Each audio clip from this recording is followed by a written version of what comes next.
Hello, everyone, and welcome to the Jeffrey Epstein Show. I'm your host, Bobbycapucci, and this is Daily Drop number 43. Tonight's article is from the Palm Beach Post. It was an article from a couple of days ago, and I didn't get around to it because of all the stuff going on with Prince Andrew. So now that we've covered all of that, I want to take a little dive back and read this article because it puts into perspective what I keep talking about with the two-tier justice system, right? With the way that these girls were made out to be prostitutes and all sorts of other crazy things because the prosecution at the time, the state's prosecution as well as federal, were both incompetent, obviously. Either that or were they in on it? Let's take a look what this Palm Beach Post article has to say. The headline is, "To the first prosecutors, Epstein's victims were prostitutes. Former state attorney Barry Kreischer deciding there were no victims mishandled his own case. He undermined the only victim to testify as she spoke to the grand jury. He didn't believe 13 underage girls, never speaking to them or their parents. He fell in line with Epstein's defense, using the girls' social media pages against them." Wow, that's starting out promising, huh? Sounds like a hell of a guy, this Barry Kreischer.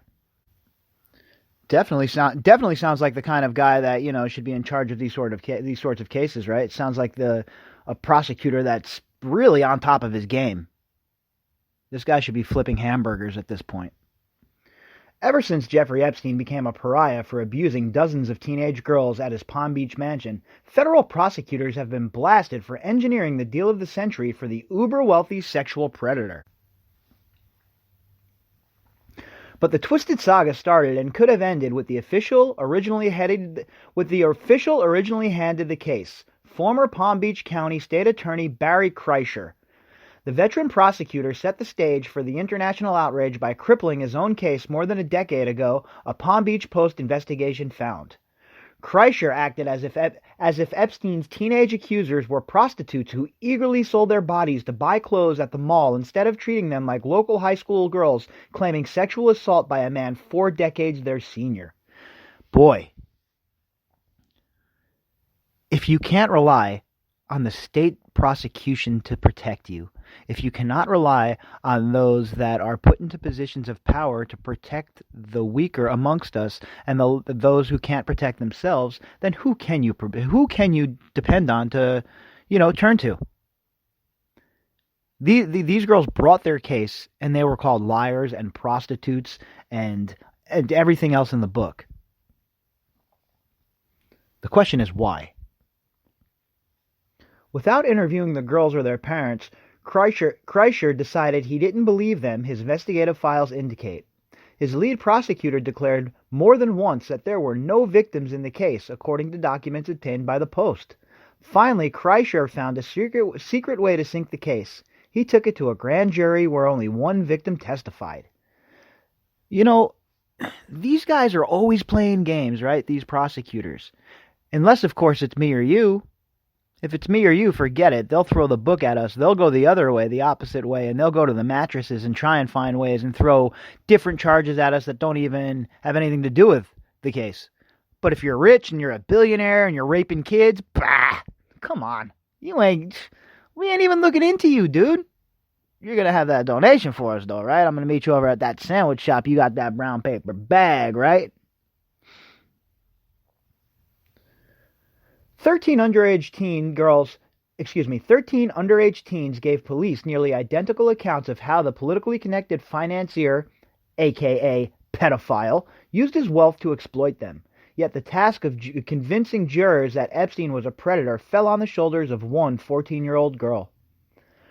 Kreischer's prosecutors undercut their own witness, who'd told police she'd been fondled by a naked Epstein while she gave him a massage, sources close to the grand jury proceedings told the Post. Prosecutor Lana Belolovec peppered the girl with questions about her social media pages, the sources said. The girl's MySpace account, supplied to prosecutors by Epstein's lawyers, portrayed her drinking liquor with boys and talking about sex. Well, there you have it, folks. A 14-year-old girl's experimenting with drinking liquor and talking to boys, and she must be a prostitute. What the kind of logic is all of that? Who thinks that was a good idea? Who in the prosecutor's office thought that that was a good route to go? You're not supposed to destroy your own witnesses. That's called self-sabotage. And once again, why? Did Beloha this name? We're just going to call her B. Did B emphasize or even mention the girl's age? Did she tell jurors that 12 other girls had accused Epstein of groping them while he masturbated? Did she tell them that 4 of those accusers, all 17 or younger, said Epstein penetrated them with his fingers, penis, or sex toys? Well, yeah, those are good quality questions, and finally somebody's asking them, huh? About time, Palm Beach Post. Glad to have you at the party. The Post sued Thursday to get the grand jury transcripts so the public can learn the answers to those questions. And that's the thing. That's what's the real agitating fact about this. Independent journalists can only go so far. Our budgets are only so much. Most of us are, propping ourselves up and paying for all the overhead of the shows and the time spent, et cetera, et cetera. We don't have thousands upon thousands of dollars to file these lawsuits. So when the major publications get involved and they file these lawsuits, hey, more power to them. They have the funding to do that. And that's what they're supposed to be doing in the first place, right? That's the media's job. That's the Fourth Estate's job. But they have failed at their job.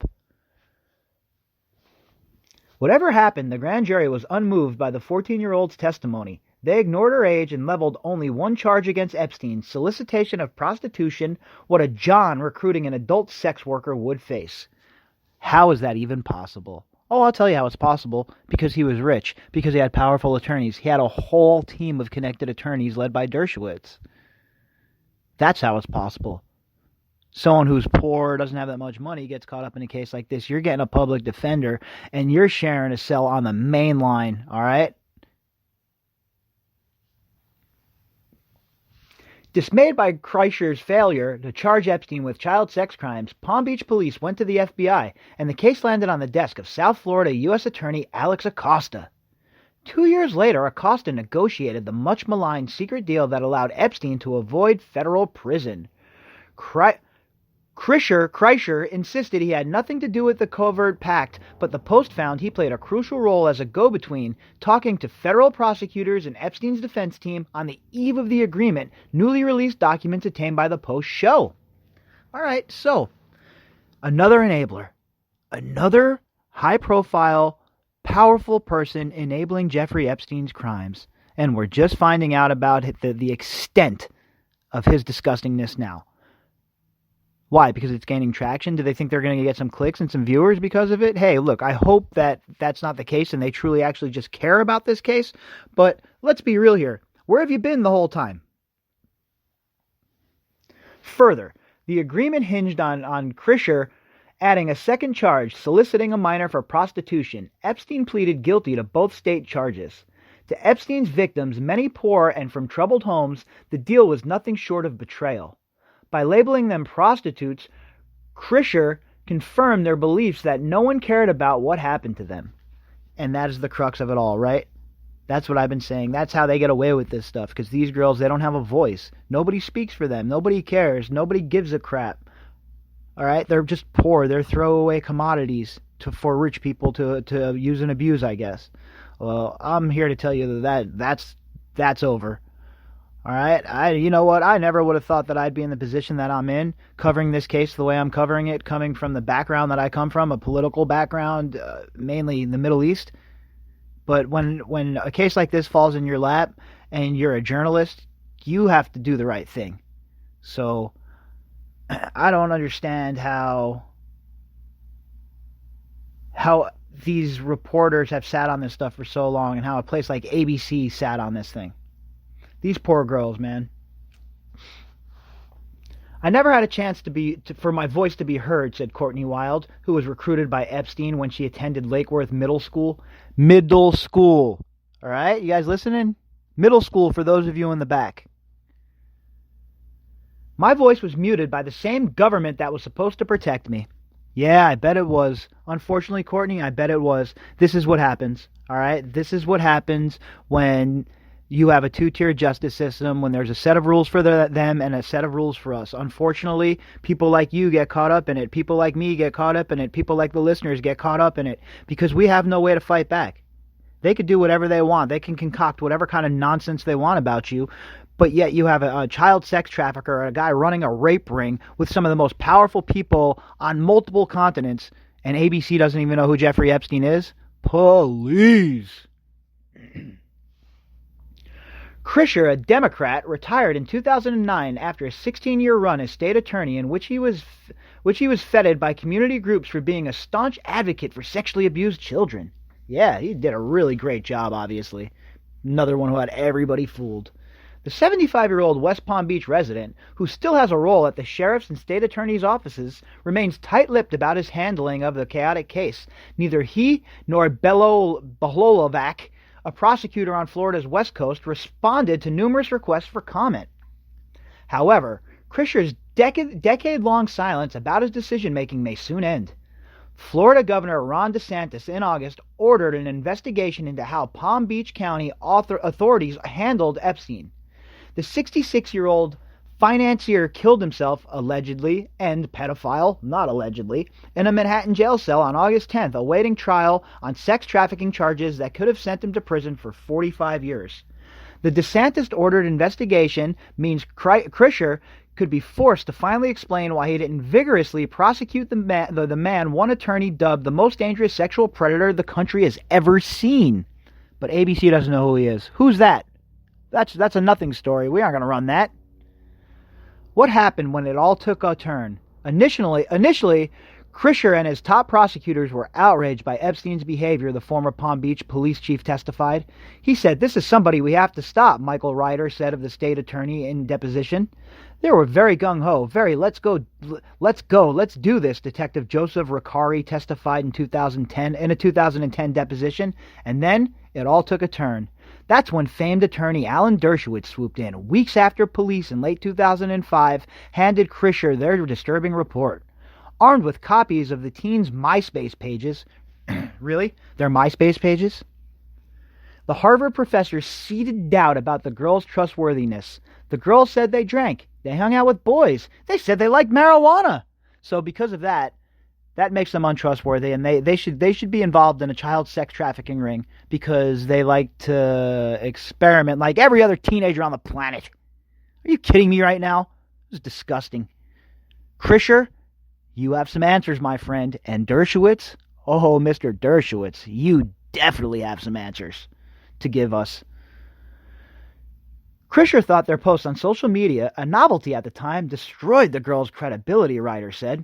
But the evidence against Epstein was mounting, said Riccari, who died last year at age 50. 13 underage girls described nearly identical circumstances, right down to Epstein's pink and green couch, in which they said they were molested or sexually assaulted. The number of victims would later grow to more than 40. All right, stop for a minute and let that sink in, all right, guys? Let it sink in. Let it sink in. More than 40. All right? And that's just the ones that came forward. More than 40. In statement after statement, the teens recounted how Epstein used other teens to lure them to his mansion with the promise of earning $200 each for a massage. And we all know what massage means in Epstein's world. $200 for 40 minutes. That was a lot for a 16-year-old girl making $6 an hour, one victim told investigators. Once inside his palatial waterfront home on El Brio Way, they were greeted by Epstein's private assistant, Sarah Kellen. Oh, it makes me so mad that her name isn't in public eye more. Sarah Kellen Vickers. Scream it from the rooftops, folks. Share it with your friends. She needs to answer questions. She went on to live this great, beautiful life, marrying a NASCAR driver. All right? Brian Vickers, a retired NASCAR driver. That's her husband. She would lead them up a stairway lined with nude photos of young women to meet Epstein, dressed only in a towel that he would quickly shed. Some say they were warned to lie about their ages. The recruiters told the girls Epstein paid extra if they disrobed or let him touch them, explore them with sex toys, or have intercourse. One victim said he paid her $1,000 after he grabbed her and forced her to have sex. And this is how this man conducted himself. This is how this man felt about other human beings. This is how depraved this individual was. And now you see why the CIA, the Mossad, whoever, would use him in their schemes and their plots to get information from powerful people. Epstein's tactics were those of a seasoned sexual predator, said Palm Beach Gardens attorney Michael Dolce, who specializes in representing victims of sexual assault. Those who prey on young people are master manipulators, he said. 100%. You were paid for this, so you wanted it, Dolce said of the message Epstein planted in the minds of his victims and those who ultimately judged them. And as Krischer's handling of the case showed, it worked. 4 of the girls, aged 17 or younger, said Epstein penetrated them, and the 14-year-old said he fondled her while he masturbated. Ricari also amassed 17 witnesses to bolster Krischer's case. Among them were 8 girls who said Epstein molested them when they were underage. Because they were over the age of 15 and weren't penetrated, by law, none could be considered victims of sex crime.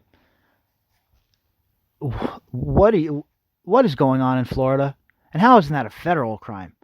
I mean, the people who wrote these laws are just as disgusting. I mean, this needs to be addressed. This law needs to be addressed. Because they were over the age of 15 and weren't penetrated. By law, none could be considered victims of a sex crime. So you're telling me fondling is okay, or masturbating, and wow. What a backwards ass world we live in, folks. I'll tell you what, watch your children, keep them close, because there are a lot of sick and depraved people out there, and the system does not care about us.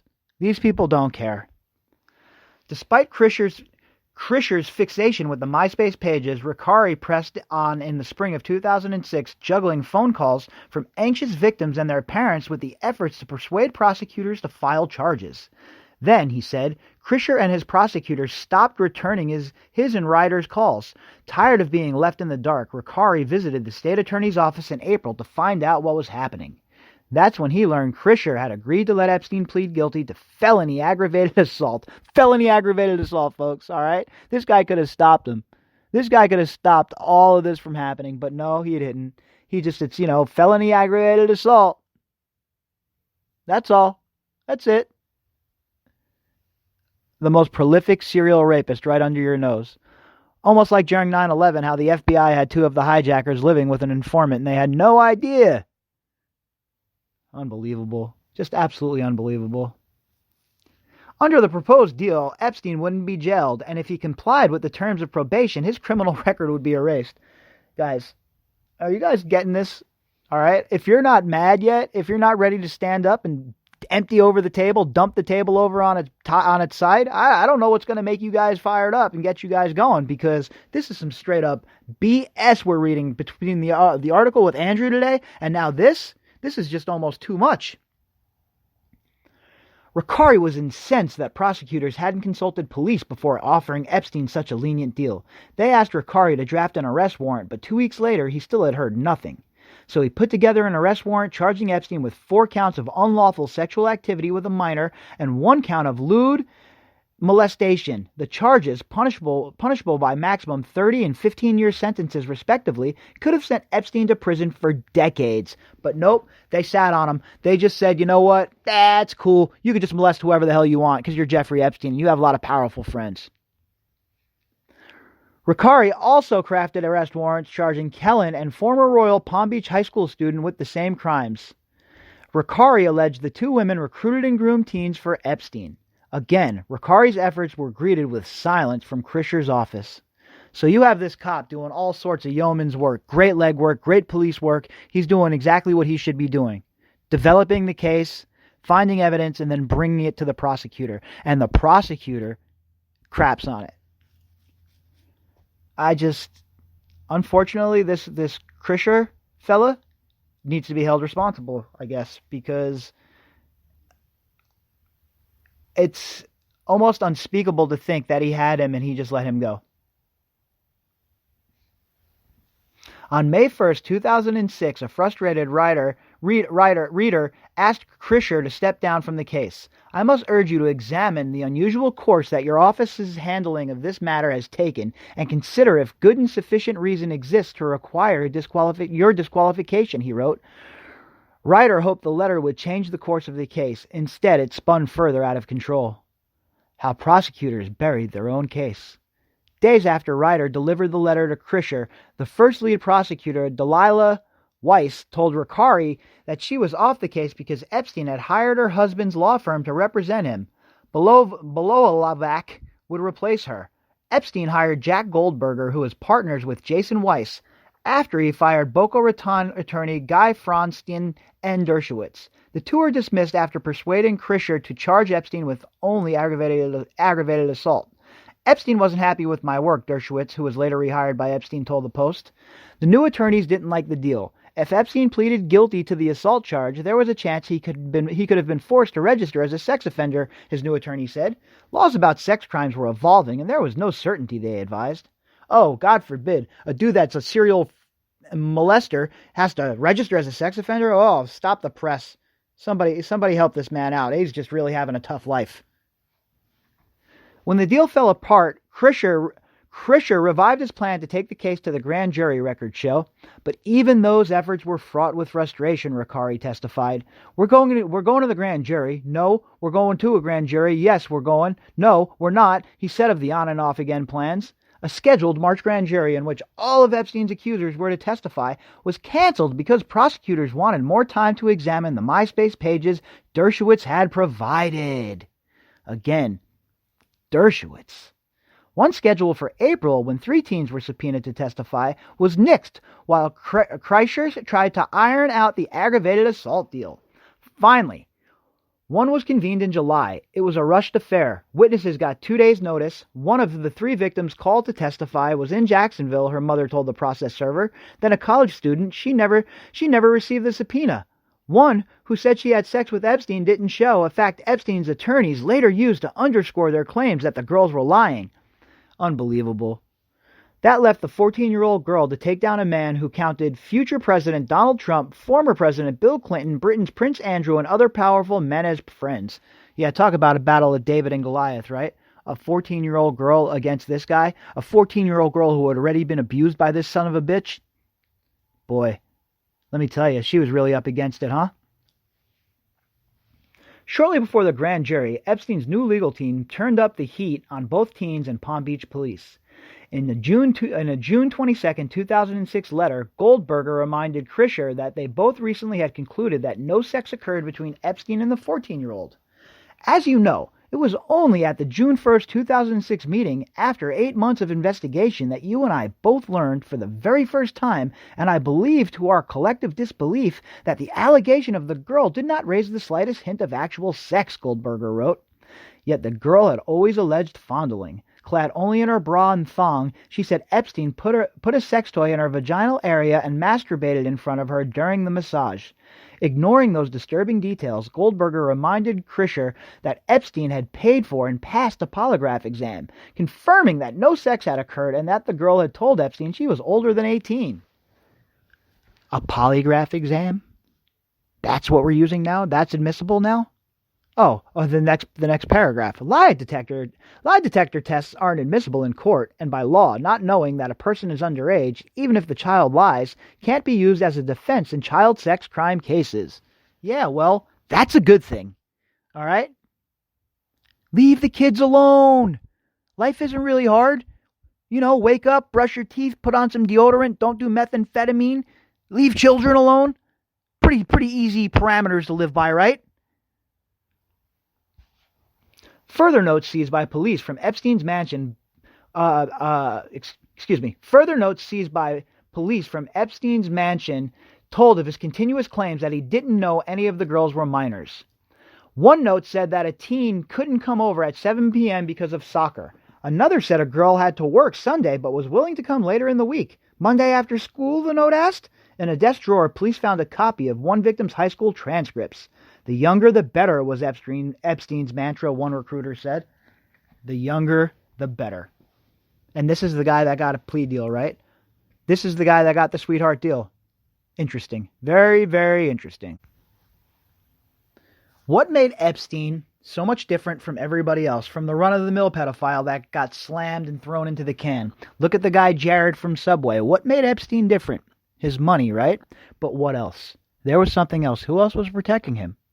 If you've been listening to the program, you know exactly where I'm going with this, folks. our good friends in the intelligence community. The same people who brought you so many classics such as, are you ready? Iraq. Yeah, the Arab Spring. Yeah, Libya. Yeah, the Bay of Pigs, etc., etc. These were our good friends in the intelligence agencies. Sticking to the winning plan, Goldberger hammered the 14-year-old's MySpace pages, claiming she kept changing her age, posted suggestive photos of herself, and boasted about shoplifting. She had been seen by police clearly on drugs and had run away from home, he said. So, all of that is justification for what your client did, obviously. Oh no, but that makes her a liar because she did all of that. No, not really. It makes you, your client, a piece of you-know-what for targeting a girl that's obviously from a broken home. With all this in mind, I believe that is only just, especially now that we are both certain there was no sex involved, that your office ought not to prosecute this case, Goldberger wrote. New York attorney Gerald Lefcourt, who also had recently joined Epstein's legal team and attended the June 1st meeting with Krischer, echoed Goldberg's themes in a letter to Blahovalak. He suggested that, at most, Epstein be charged with a misdemeanor count of solicitation of prostitution, pay a fine, and be on his way. Yeah, because 14-year-old kids being molested, that's all you should do is pay a fine and be on your way. Wow. There is two separate realities that we're living in, folks. Their reality, where they get away with whatever they want, and our reality, where we get away with nothing, where we're held to a higher standard than even the richest amongst us. Take note, folks. Take note. You're seeing it in real time with the Jeffrey Epstein case, with the way the intelligence agencies have been weaponized in this country. Weaponized. Less than a month later, on July 19th, the grand jury returned an indictment against Epstein on a single felony charge of solicitation of prostitution punishable by up to 5 years in prison. Mike Edmondson, spokesman then and now for the state attorney's office, said it was the first time a sex-related case was presented to the grand jury, which by law is required to hear only first-degree murder cases. Sources familiar with the grand jury proceeding told the Post that the girl's MySpace postings took center stage. Wow. So Epstein got off because these girls' social media posts were too 14-year-oldish. I mean, that's what 14-year-olds do. Look, anybody out there who didn't have social media at 14, if you had social media at 14, believe me, you'd have been posting videos of you drinking your Boone's Farm or your Mad Dog 2020s or your Cisco or whatever it might have been. You would have been posting them pictures. We all would have been. All right? It doesn't make these girls less human. It doesn't make them just pieces of meat. It doesn't make them just pieces of anything that just human waste that Epstein can use however he wants and get away with it. According to these prosecutors, it does, though. According to these same people who get up there with their smiling faces and their stupid grins and talk about law and order and justice as they're kicking in doors and arresting people for marijuana. Not only was it strange for a prosecutor to undermine her own witness, but legal experts said they don't understand why more of Epstein's accusers weren't called to testify. The strength of the case lay in the sheer number of victims, said attorney Jack Scarola, who represents several of Epstein's accusers.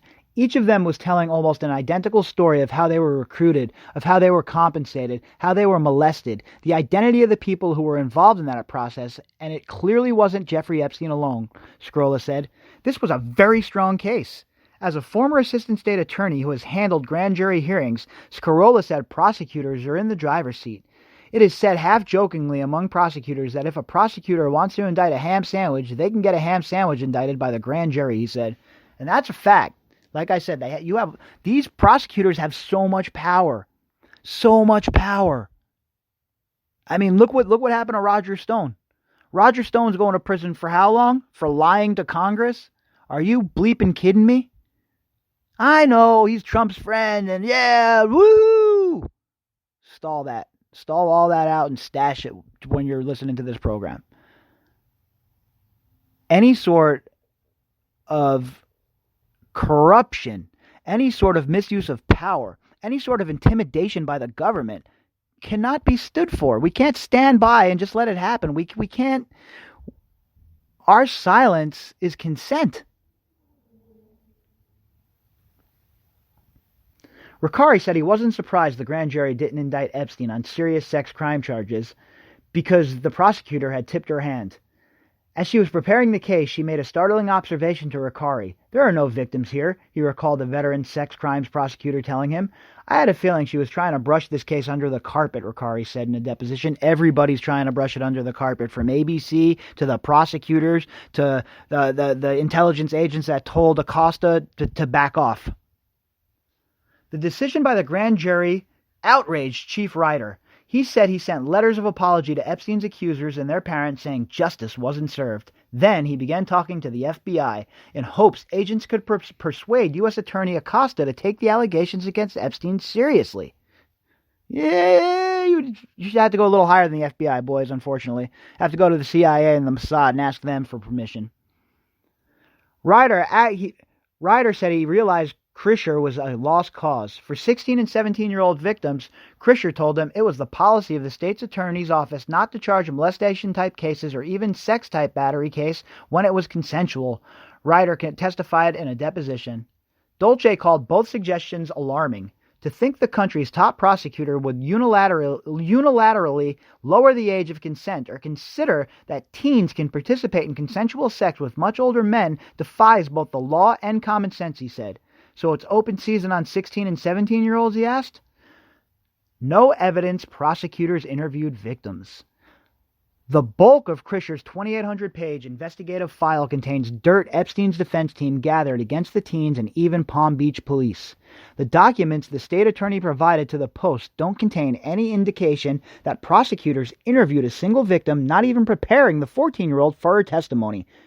Not even basic preparation of what to expect from cross-examination or anything like that. So a 14-year-old who was molested, they just left her out in the wind. Think about that for a minute, folks. Think about that. These are the prosecutors. These are the people that are in charge of administering justice in this country. Boy, we're in big trouble. There are no memos or emails for Krischer to his prosecutors. There is no correspondence from Krischer or Beloholovac to anyone involved in the case. Instead, there are scores of copies of the teens' MySpace pages, reports that recount minor skirmishes some of the girls had with police, and, in the case of one victim, her father's criminal record. The defense team's message? The girls were not to be trusted. And that's how they do it all the time with poor people. They will destroy you. They do not care. The federal government, when they want to get their indictment, when they want their case to go forward, it will go forward. When they don't want it to go forward, it won't go forward. And the question is why? Why didn't it go forward? Oh, I think I have the answer, but it's more rhetorical at this point. The documents in the files also underscore how far Epstein's attorneys were willing to go to discredit not only the victims, but Palm Beach police. Most notably, Epstein's attorneys drafted a letter for Krischer to send to the Florida Department of Law Enforcement asking that it discipline Ricari for his handling of the Epstein investigation. The unsigned letter is marked draft alongside the initials GBL and SER. Those are the initials of Lefcourt and one of his law partners, Cheryl E. Reich. It lists Ricari's alleged missteps, ones Lefcourt repeatedly used to undermine the investigation. It chides Ricari for giving the media the police report and arrest affidavit, even though both documents were public records. It claims Ricari misrepresented key facts, such as whether a car was rented or purchased by Epstein from one of the teens. It blasts Ricari for mistaking a broken handle of a salad server for a sex toy, calling it highly relevant evidence. And of course, it expounds on the victims' MySpace pages. So basically, they're just picking apart anything they can. Not going after the actual substance, the meat of the case, but picking apart the little things that surround it, trying to build an air of, these people aren't credible. These people, we can't trust them. They're liars. They're drug addicts. They're prostitutes. Their family are criminals. Blah, blah, blah, blah, blah. It concludes with a personal appeal. The state attorney relies on the professionalism, the integrity, and the skill of members of the Palm Beach Police Department to conduct investigations and to report all material facts fairly and accurately. An FDLE spokeswoman said the agency never received the letter. Lefcourt did not respond for a request for comment. While the unusual letter made it into the file, any correspondence that may have explained Krischer's decision-making was not there. Dershowitz said he gave Krischer a lengthy document showing that other men in South Florida charged with similar crimes were given probation. The document was key to convincing Krischer that police were overreaching by trying to charge Epstein with child molestation or sexual assault, he said. Boy, do you guys look stupid now. And again, Dershowitz, enabling every step of the way. Never mind what Virginia Roberts is accusing him of. All right? It's the other stuff that he's been enabling every inch of the way. The document isn't in the files. Dershowitz said he couldn't find his copy. Further, there is no evidence that Krischer or his prosecutors acted on Ricari's concerns that some of Epstein's accusers were being harassed. In his reports, Ricari said victims and witnesses called him to say they had been offered money to recant their claims against Epstein. One was warned, those who hurt him will be dealt with, according to a July 2006 police report that was sent to Krischer's office. The detective said he encountered more than one potential victim who stopped talking, had what appeared to have scripted responses after they were contacted by people who worked for Epstein. The father of one of Epstein's victims told Ricari his family was being harassed by private investigators. They parked outside his house, photographing his family and chasing visitors, Ricari reported. One had attempted to run his wife off the road, according to the report. Ricari said he told prosecutors about these incidents and asked whether Epstein or others could be charged with obstruction of justice or witness tampering. There is no evidence the state attorney considered it. But I guess tweets are, witness tampering or obstruction of justice nowadays. Most significantly, until this month, there was no mention of Krischer's participation in Acosta's effort to craft the non-prosecution agreement that allowed Epstein to escape federal charges.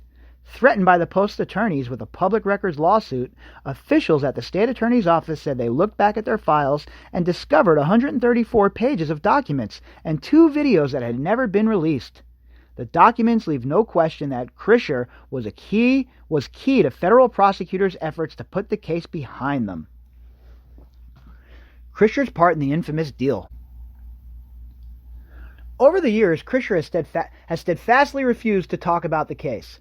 He broke his silence briefly in July when Acosta, in a nationally televised news conference, accused him of going soft on Epstein. Krischer shot back, accusing Acosta of attempting to rewrite history. Krischer said it was the federal prosecutor, not him, who crafted the now infamous agreement that galvanized public outrage against the labor secretary. The state attorney's office was not a party to those meetings or negotiations, and definitely had no part in the federal non-prosecution agreement, Krischer said in a statement. However, the recently released documents show Krischer helped broker the deal. Even though Krischer had been out of the case for a year, calls from Epstein's defense team kept coming. In the weeks before the deal was signed in September 2007, Krischer received 4 calls from Goldberger, one to confirm a meeting, according to phone message logs. In an undated handwritten note, Goldberger gave Krischer Acosta's private phone number.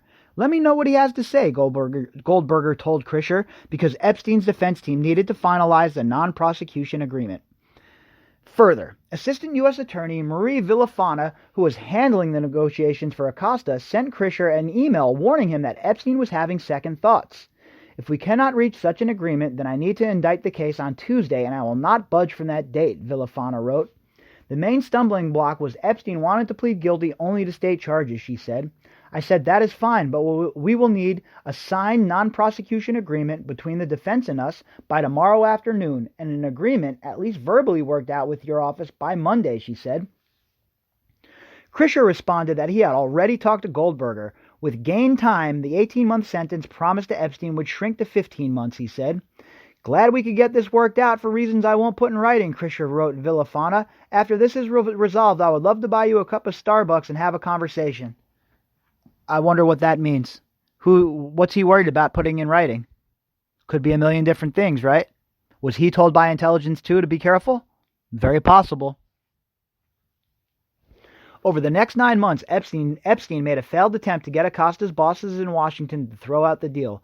He didn't want to plead guilty to Krischer's charges. He didn't want to register as a sex offender, and he didn't want to settle costly lawsuits with victims. After the U.S. Justice Department rejected Epstein's appeal, Krischer in June 2008 held up his end of the bargain. To satisfy Villafana's demands that Epstein be charged with a crime that would force him to register as a sex offender, Krischer added solicitation of a minor for prostitution. The rarely used charge was removed from the books in 2014 by state lawmakers. Because teens under 18 can't consent to sex, they can't be prosecutors, legislators decided. Krischer also said he played no role in the unusual confidentiality arrangement that kept everything hidden from the victims. But records show his office did. When Epstein pleaded guilty to the 2 prostitution-related charges, his prosecutor joined Goldberger in discussing the agreement privately with the judge out of earshot of those in the courtroom. Filed under the seal, the deal became public only when victims' lawyers and the Post sued in 2009, persuading a judge to unseal it. Past Palm Beach Post-Epstein coverage. 10 years later, a federal judge ruled that Acosta violated the Federal Crimes Victims' Rights Act by not telling Epstein's accusers about the secret pact before it was signed. It also cost Acosta his job in President Trump's cabinet. For witnesses of their ilk, grand jury attest. Some believe that Acosta got a raw deal. Why were the feds involved? West Palm Beach defense attorney Greg Lerman asked. This was purely a state case that should have been prosecuted by the state attorney. Oh, I wonder why the feds got involved. Where do the feds... Let me ask you a question. Where does intelligence have more power, at a federal level or a state level? You know the answer to that. That was the argument Epstein's attorneys made to persuade federal prosecutors to back off, and to shore up their arguments, they pointed to Krischer. Showering praise on him, they pointed out the seasoned, well-respected prosecutor concluded Epstein had simply solicited prostitutes, not sexually assaulted children. As you know, state officials have special expertise in deciding which offenders pose a threat to their community, Epstein attorney Jay Lefkowitz wrote to Acosta. Not only did Krischer reject the notion that Epstein was dangerous, but he saw the teens for what they were, Epstein's attorneys insisted. So Krischer was an integral part in all of this. And this is all information that's basically coming out just to light recently. There was always some talk about him, but we never had anything to go on record with, right? Wow. In determining the charges, the state attorney took into account the fact that both of the principal victims have serious credibility problems, including damaging histories of lies, illegal drug use, and crime. Lefcourt, another Epstein attorney, wrote Villafana in February 2007. The state attorney, quite appropriately, took into account the substantial possibility that with witnesses of their ilk, it might not be able to make any case against Epstein at all, the New York attorney concluded. Witnesses of their ilk. This is how we talk about children who have been molested. Witnesses of their ilk. Absolutely, positively mind-boggling. He claimed Krischer took the unusual step of taking the case to the grand jury to see how the teens would react when they were questioned under oath before strangers. In a separate letter, Lefkowitz said, Beloholovic, that name is too much, Beloholovic had even less charitable opinions about Epstein's young accusers than her boss. Indeed, Lana, a Florida sex prosecutor for 13 years, concluded that the women in question were prostitutes and that there are no victims here. Wow, little girls are prostitutes now, huh? Maybe in whatever reality you people live in, but in the reality that we're living in and the people on this show are living in, you people are sick animals. This dragon just keeps raising its ugly head. Cushy deals didn't end once a reluctant Epstein signed off on an unprecedented agreement. And sure enough, Krischer was involved. Before Epstein was sentenced, Krischer assured the U.S. Attorney's Office that Epstein could earn gain time shaved off his sentence in the county stockade for good behavior and for working. Once in jail, the sheriff's office let Epstein serve most of his sentence on work release. He was allowed to spend 6 days a week, 12 hours a day at his nonprofit, Florida Science Foundation. A woman recently claimed she had sex with him while he was working at the nonprofit office in West Palm Beach. Boy, what a hell of a job. I think that maybe we should try that. Do you think we'd get work release if we were in jail for those charges? Any of us? I have a sneaking suspicion that we wouldn't. After serving 13 months of an 18-month sentence, Epstein was released to serve a year on house arrest. To cut it short, Goldberger went back to the state's attorney's office for yet another deal. Why not? We're playing Let's Make a Deal here. Everybody gets a deal. You get a deal. You get a deal. You get a deal. Everyone gets a deal who's rich. If you're poor, though, sorry.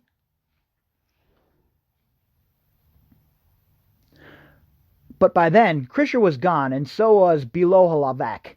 This dragon just keeps raising its ugly head. Assistant State Attorney Barbara Burns wrote her boss in April 2010 after Goldberger asked that Epstein be freed from house arrest.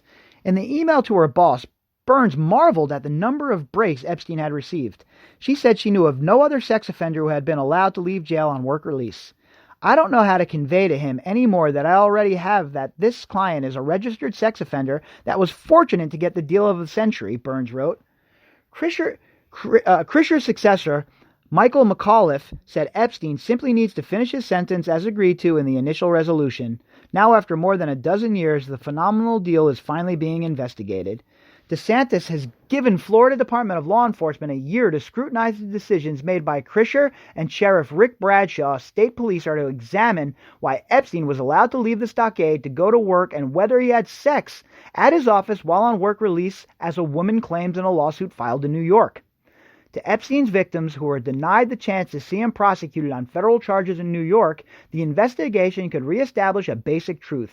Everyone deserves the right to be treated equally, no matter who you are or how much money you have, Courtney Wild said. Amen, girl. Amen, Courtney. You know, it's absolutely a shame what you have went through, and that nobody has listened to you, and that nobody believes you, and that these people just kept sweeping your story under the rug. But now it's come to light now, and it's time, right? It's time for these people to go to jail. How many more of these stories can we read? These gut-wrenching stories can we read? And I don't have the answers. I don't know how we push it forward.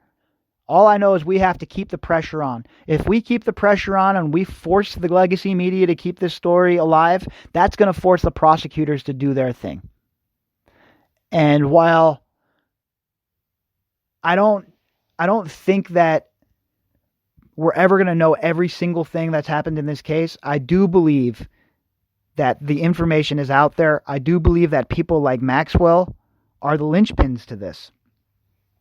All these other girls, Kellen Vickers and the rest of them, they all need to be arrested.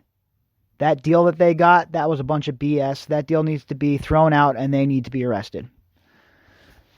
All right, everybody. I hope you guys enjoyed the latest episode of the Daily Drop, and we will keep on keeping on tomorrow on Sunday with our next installment. And like I said, if anything happens in the morning, I'll create another episode. I'll shoot out another episode, and we'll cover it right away. But usually Sundays are slow, so expect an episode for sure at our usual time. All right, everyone. Enjoy your Saturday night, or I hope you enjoyed your Saturday night, and I hope you enjoy your Sunday.